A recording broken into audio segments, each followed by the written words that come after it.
les auspices des autorités au plus haut niveau, le président Bassirou Diomaye Faye, le Premier ministre Ousmane Sonko et l'ensemble du gouvernement. Et c'est l'occasion pour nous du football et du sport de vous dire à vous tous un grand merci pour tout ce que vous êtes en train de faire pour nous aider à atteindre les objectifs de faire de cette nation une nation, je dirais, qui brille des mille feux en Afrique et dans le monde. Et pour revenir un peu à cette cérémonie spéciale, nous avons une présentation, je dirais, hétérogène. Parce que quand on doit comparer les 10 éditions en Coupe du Monde du beach soccer, n'est-ce pas, capitaine Al-Soud Ousseynou, au premier pas de l'équipe féminine de futsal,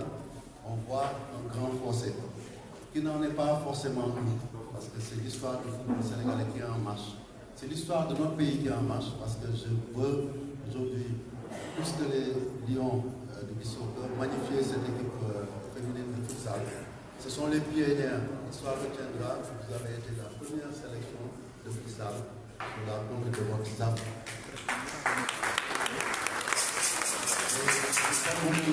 C'est l'aspect important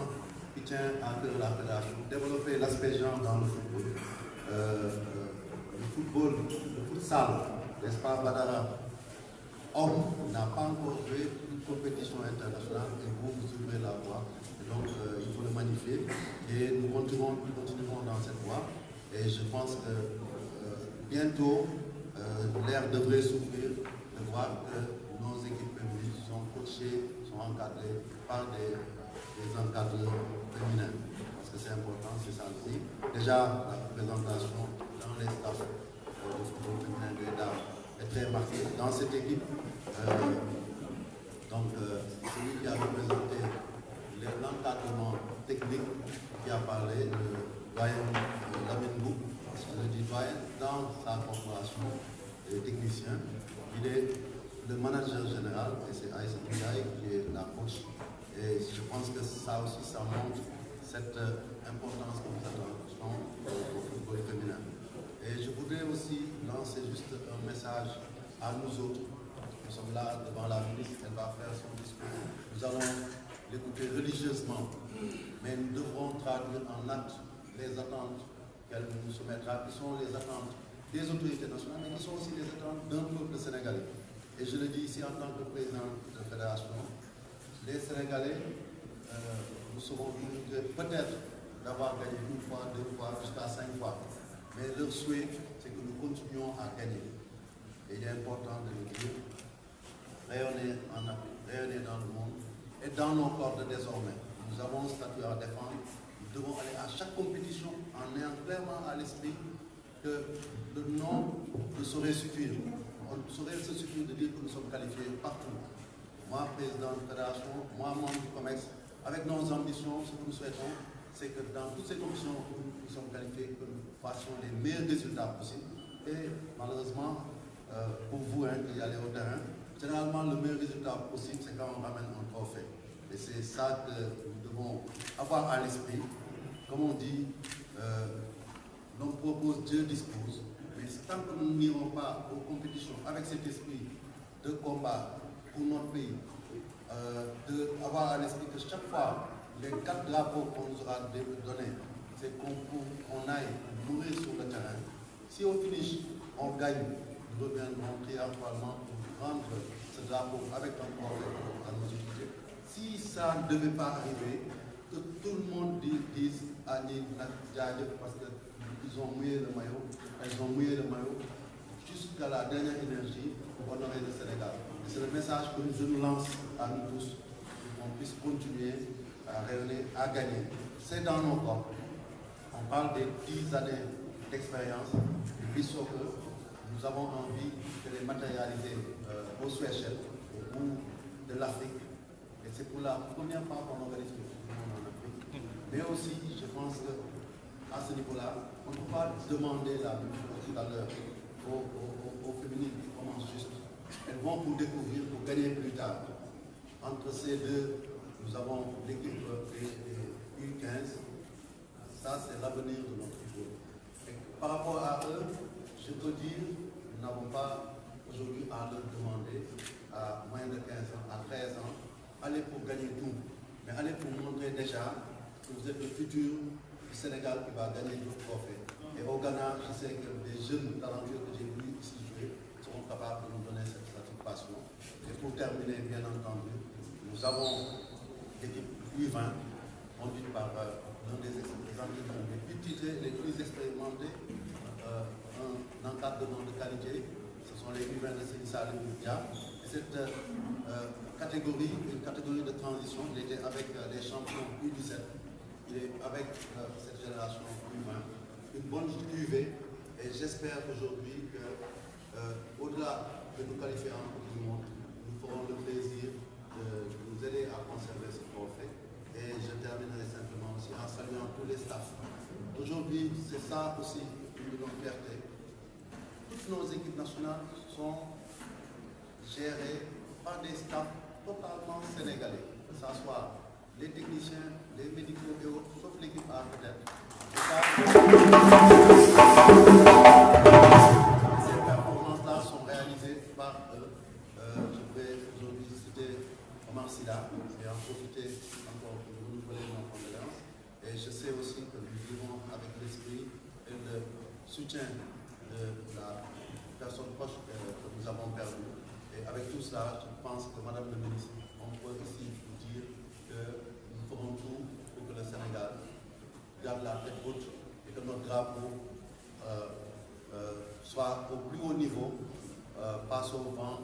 de tous les continents et au niveau du monde entier pour qu'on sache que le Sénégal rayonne par son sport, rayonne par son football. Je vous remercie de votre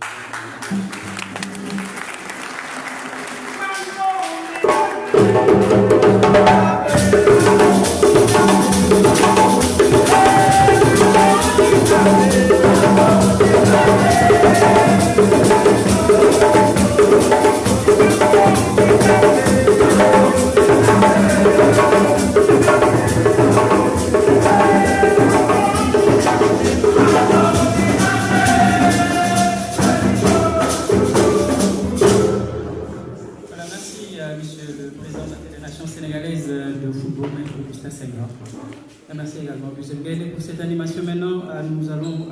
vers la dernière allocution de cette cérémonie avec Madame le ministre de la Jeunesse, des Sports et de la Culture, Madame Khady Diène.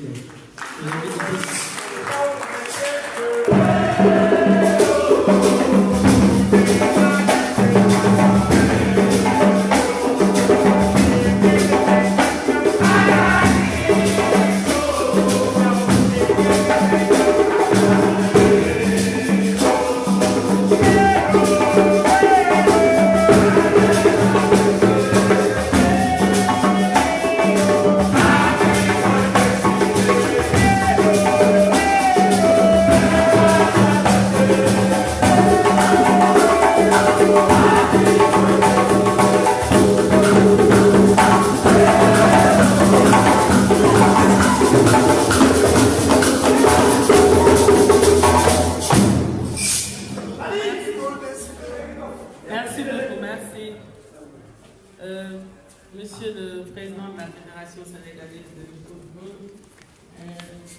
toutes mes salutations du membre Barak, mes salutations aussi à l'ensemble des membres du commerce ici présents qui nous accompagnent, mesdames et messieurs les membres du mouvement sportif, les acteurs culturels, particulièrement aussi mes salutations très chaleureuses aussi à messieurs les membres des encadrements techniques, médicaux, mais aussi nos voyants athlètes, les lions et les lionceaux.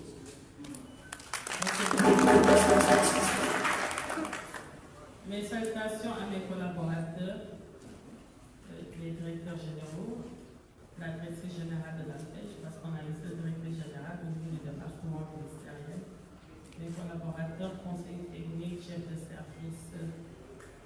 le directeur général de registre, notre hôte du jour, et particulièrement aussi le directeur du stade de Costa, symbole distinct des invités. Les départs simultanés de nos différentes équipes nationales vers plusieurs théâtres de compétition nous ont l'opportunité de nous retrouver ce matin dans nos pures traditions d'exaltation de nos guerriers sur le chemin du combat. En effet, en votre qualité d'ambassadeur, vous êtes appelé à aller défendre le drapeau national, symbole de l'unité de notre cher Sénégal, à la conquête de nouveaux titres aussi bien au niveau continental que mondial. Voilà pourquoi il me plaît de procéder au nom de son Excellence, M. Bassirou Diomaye Diakhar Faye, président de la République du Sénégal, à la remise officielle du drapeau national aux délégations qui vont représenter notre pays à ces grands rendez-vous du football mondial et africain. Il s'agit de l'équipe nationale de beach soccer, la sélection la plus titrée du Sénégal, mais aussi de l'Afrique. À la Coupe du Monde prévue au Seychelles, l'équipe nationale de U20 garçons qui doit se rendre en Égypte pour défendre son titre de champion d'Afrique, l'équipe nationale de football scolaire des U15 garçons, classée 3e lors de la dernière édition de la CAN, l'équipe nationale aussi du futsal féminin qui devra prendre part au Maroc pour la première fois à la CAN. Cette cérémonie solennelle, au-delà de son caractère symbolique, a la particularité de regrouper les délégations de 4 équipes nationales de football qui ont pour mission de défendre dignement les couleurs de notre pays à l'occasion de compétitions mondiales et continentales auxquelles ils doivent participer. Lyon et Lyonceau, en arborant des couleurs nationales, vous êtes des ambassadeurs de notre pays. Les porteurs de nos espoirs et de nos rêves, le drapeau national, symbole de notre souveraineté, est empreint de signification. C'est pourquoi je vous exhorte à le défendre avec honneur, dignité et détermination. Et je suis persuadée que vous êtes animés par le désir de combler les joies des Sénégalais en imposant votre talent face à vos adversaires respectifs. Vous allez à l'étranger représenter le Sénégal avec l'ambition légitime de revenir au bercail. Couronne des succès, je vous exhorte à vous donner à fond sur le terrain, dans un esprit de faire play qui est l'équipe même du sport. Lorsque vous serez en pleine compétition, gardez toujours à l'esprit que tout un peuple vous témoigne confiance et soutien sans faille. Je vous demande de vous concentrer davantage sur votre unique objectif qui est d'honorer et de défendre avec fierté le drapeau national que je dois vous remettre au nom des deux autorités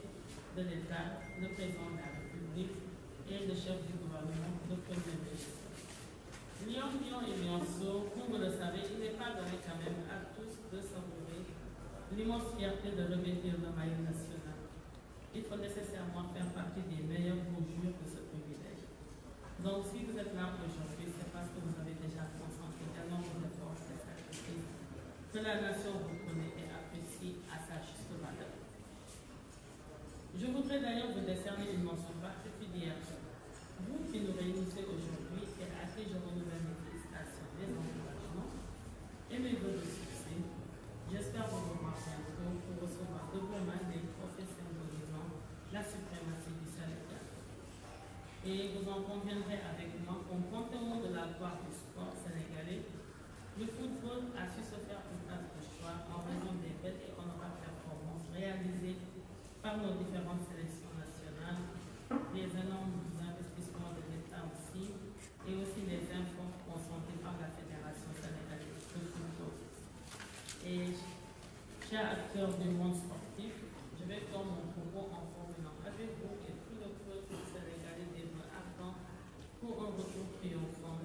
de toutes les équipes nationales. Vive le sport, vive la jeunesse.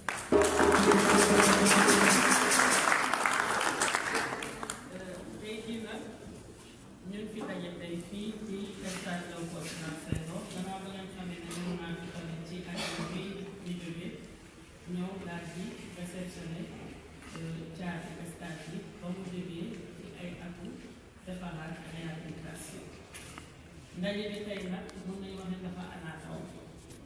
ndaxte tey jii nii ci wàllum football ñu fi dajale tey ñeenti sélection nationale. ñeenti sélection yooyu yëpp fas yéene dem jongante ji ci Afrique dem itamit ci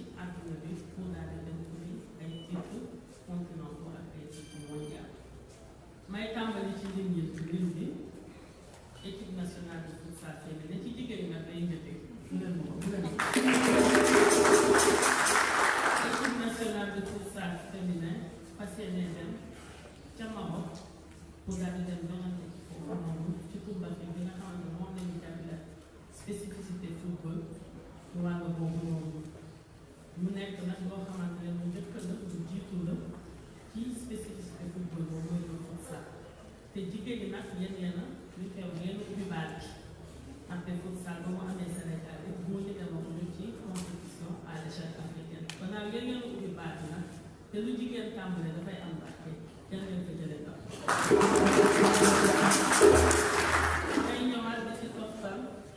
équipe nationale U20 bu fas yéene delluwaat pour jëliwaat trophée bi indiwaat ko fii ci fàttali équipe nationale bi U20 boobu dafay dem pour défendre titre ndaxte ci Coupe d'Afrique ba ñu jógee U20 moom suñu sélection nationale bi fii ci Sénégal U20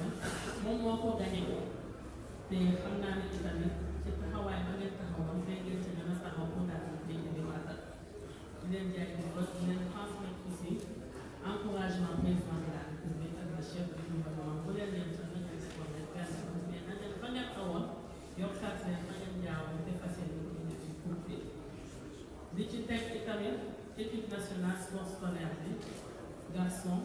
U15 yi ñoom itamit daal di fas yéene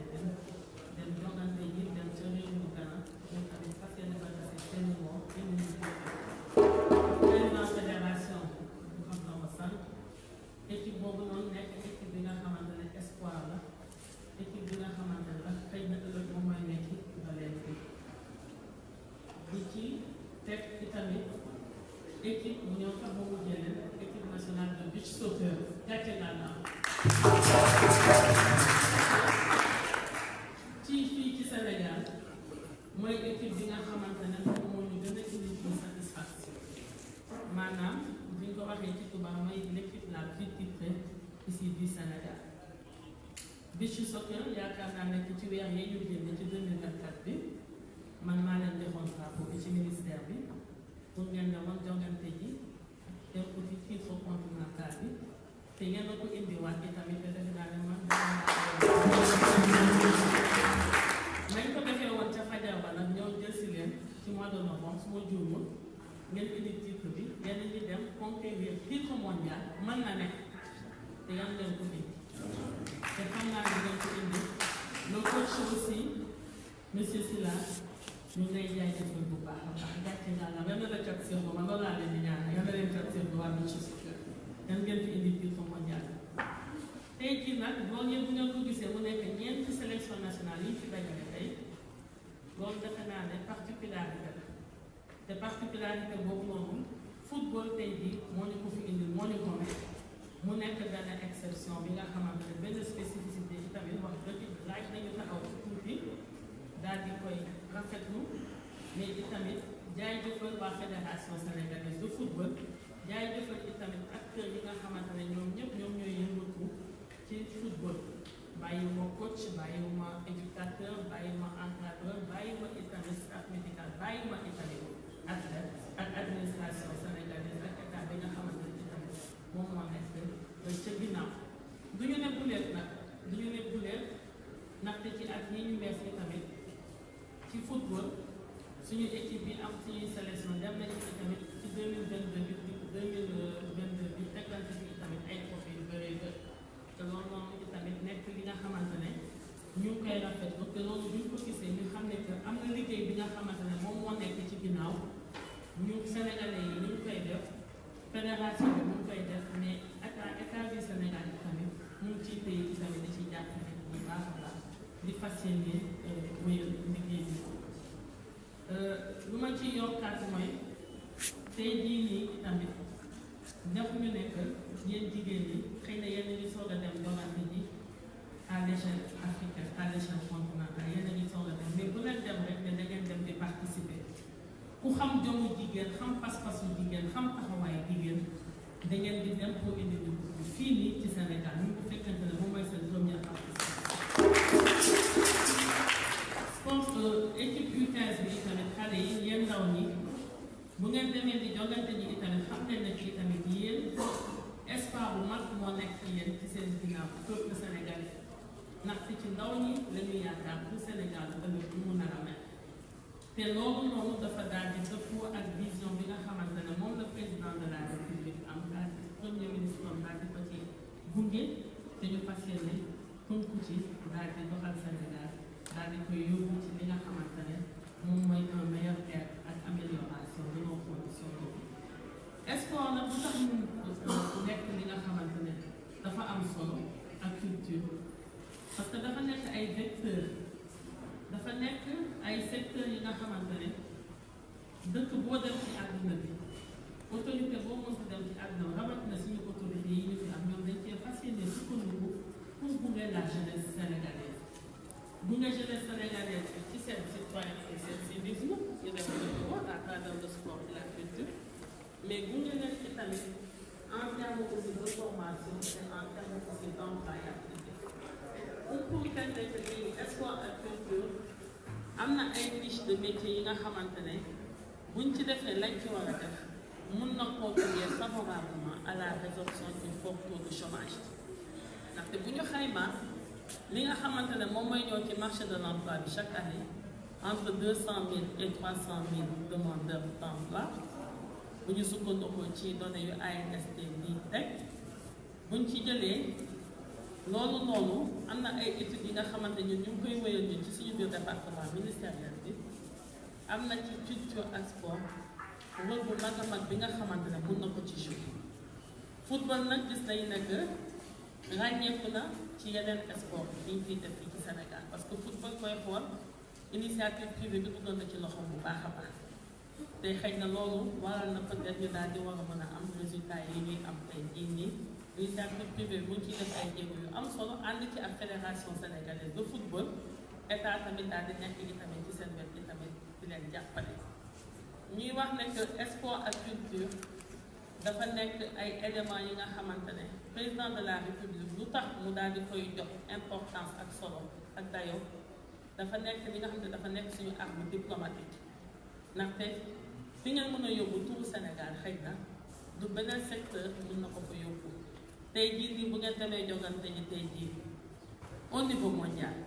ngeen daal di fay taseeg ay réew yu bëri Sénégal jéego bu mu fa def même koo xamante ne yaa ngi toog fi nga toog te xamoo fu Sénégal féetewoo ci àdduna bi di nga jéem a jël globe terrestre bi wala jël map bi daal di xool Sénégal fan la féetewoo kon boog loolu moom mun na nga xamante ne war nañ koo négligé ñu ciy jaajëfal waa Beach Soccer parce que tamit lu tey mooy seen première participation à des mondiales nu ñuy xaar mooy nu ngeen ñu ko defalee ci Afrique dañuy indil coupe bi ngeen indil ñu coupe du monde te xam naa ne que am naa yaqin ne que mën na nekk te lépp lu ngeen ci war a def aussi di ngeen ko ca def suñu waa 12e gaynde itamit suñu xaritu supporters yi ngeen nekk itamit yéen ay jàmbaar yi nga xamante ne sonn leen tàyyiwu leen yéen a ci jàppale boobu ba léegi taw ba condition yi nu mu métti lu liggéey bi jafe-jafe yéen a ci téye te loolu moom dafa nekk lépp li nga xam ne dafa bokk ñu ci suñu patrimoine culturel bokk ci suñu patrimoine historique yaakaar naa ne itamit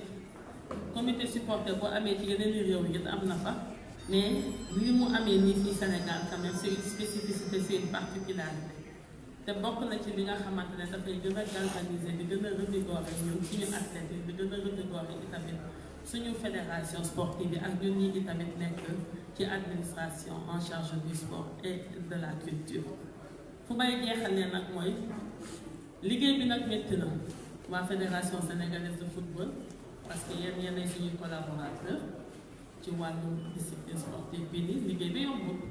parce que bu ngeen xoolee fii ci Sénégal daanaka financement du sport moom moo nekk le nerf de la guerre mooy suñu problématique globale financement bi nag à tout point de vue la muy ci wàllum infrastructure yi amaguñu infrastructure yu doy man futsal bi maa ngi laajte sax naka ngeen def sax ba mën a am performance yii nii parce que infrastructure daanaka bu ngeen di xool doyu fii beach soccer ki tamit dañuy dem ci territoire yi mais dañuy gis ne itamit infrastructure yi tamit wax fa dëgg neex yàlla manqué na fa ak yeneen yoo xamante ne itamit nekk na li nga xamante ne ay lieux de pratique soxla nañ ko pour gën a mën a massifier gën a mën a def la promotion des différents segments yi nga xamante ne ñoom ñooy composé football financement bi itamit xaw na am problème itamit ci wàllu accompagnement équipe yi état bu sañoon dana gunge ñëpp sélection nationale bu jóg dana ca dugal loxoom parce que après tout c'est une question de souveraineté mais ñu gis ne que malgré toutes ces contraintes et malgré toutes ces difficultés la fédération sénégalaise de football quand même tant bien que mal yéen itamit bu état téye fii yéen ñi téye fii loolu noonu man mi nga xamante ne man may jëw nit di fi ne mënuma def lu dul rafetlu ko leen ci jaay jëfal di leen tatagal itamit di leen encouragé di leen wax ni itamit lépp lu ngeen mën a def rek na ngeen ko def fu ngeen mën a yokkee seen loxo itamit yokk leen seen loxo itamit gëm naa nekk ci sport ak ci football bi Sénégal mën na nekk benn réew bi nga xamante ne dafay toog sur le toit de l'Afrique man loolu dama ko gëm ci football ndaxte potentialité yaa ngi fi opportunité yaa ngi fi te xarañteef bi mu ngi fi ak pas-pas bi itamit mu ngi fi ñëpp ñi nga xamante ne yéen ay évoluer ci écosystème bi ci sphère bi yéen ñëpp wane ngeen seen xarañte wane ngeen seen pas-pas wane ngeen itamit seen bëgg-bëgg da ngay jóg gis ne ci koñ yi da ngay gis kenn benn coach jël xale yi dajale leen encadré leen tatagal loolu moom it dafay wane ne que ñun ñëpp suñu àndandoowee booloo liggéey Sénégal mën na nekk un pays de football mën na nekk une nation de football ba football jóge fa mën a xëccaale yeneen discipline sportive yi ba ñoom itamit ni ngeen dagalee tey jii ñeenti sélection nationale ba ñoom ñëpp ku ci nekk fas yéene génne Sénégal dem wuti indi yeneen discipline sportive yi itamit wax ko mën a def ma leen ci encouragé di leen ci jaajëfal bu baax a baax waa presse bi itamit yéen ñi fi teew tey jii nii pour couvrir événement bi itamit maa ngi leen di wax jumaa mubarak leen jox itamit rendez-vous ci yeneen i dig daje ak yeneen i remise de drapeau bu bañ a yem kese na ci football bi itamit yeneen discipline sportive bi aussi ñu mun leen a dagale ñoom it aussi ñu dem uti tamit yéen remercier drapeau ñu dem yeneen joxante di gërëm itamit les coachs les encadrants parce que tamit dama dëkk bu athlète amee yéen nag yéen a ci jàpp nag yéen ay orienté yéen ay éduqué yéen ay les parents liggéey di liggéey gis nañ ko ñu ngi koy rafetlu bu baax a baax yéen a gën a jëm kanam te bu ngeen di ñibbi si itamit yéen ñëpp yan ngeen indaale drapeau yi ñeenti drapeau yi daal ñeenti trophée yi na yegg si fii nii ci réew mi incha allah.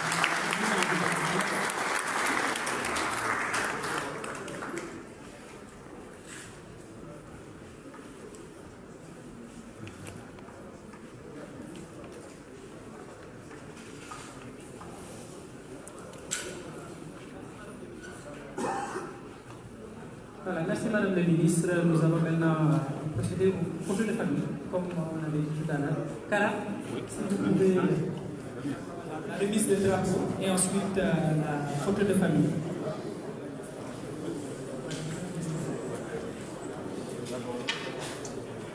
Voilà, on commence par les U15 pour la remise de drapeau. Le capitaine des U15.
Dans ce tour, le capitaine de la sélection du banc.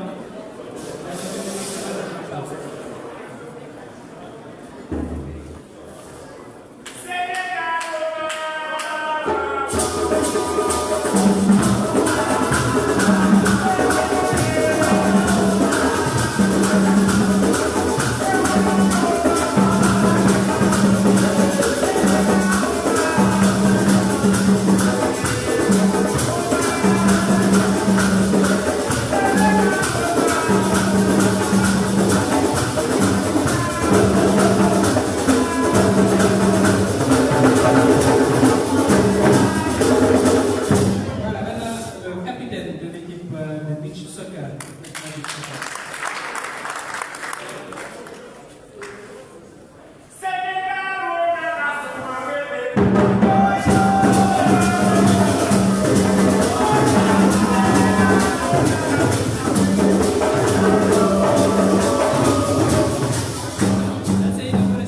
passer, vous serez rejoint par les 3 autres capitaines pour la photo.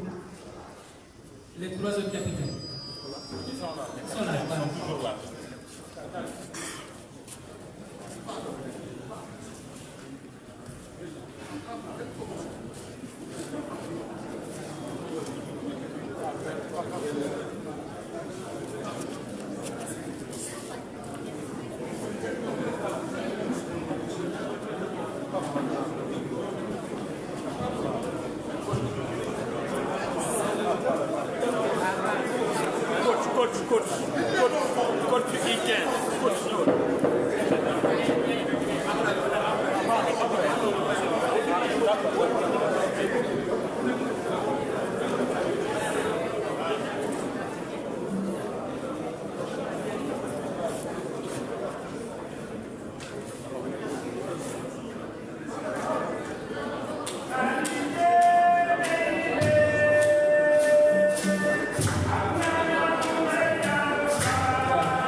D'abord les U15 qui vont venir avec Madame le ministre de l'État. Les U15. D'accord. Équipe par équipe d'abord.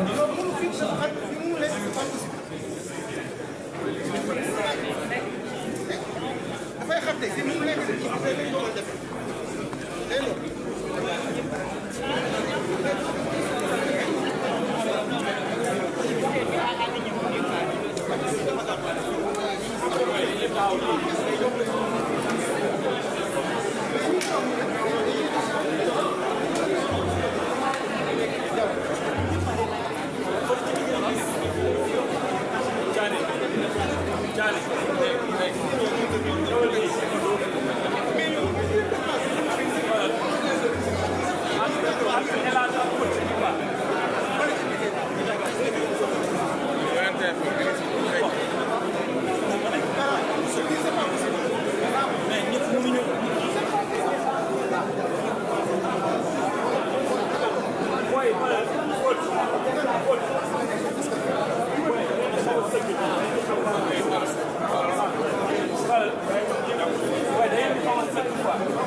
Amar,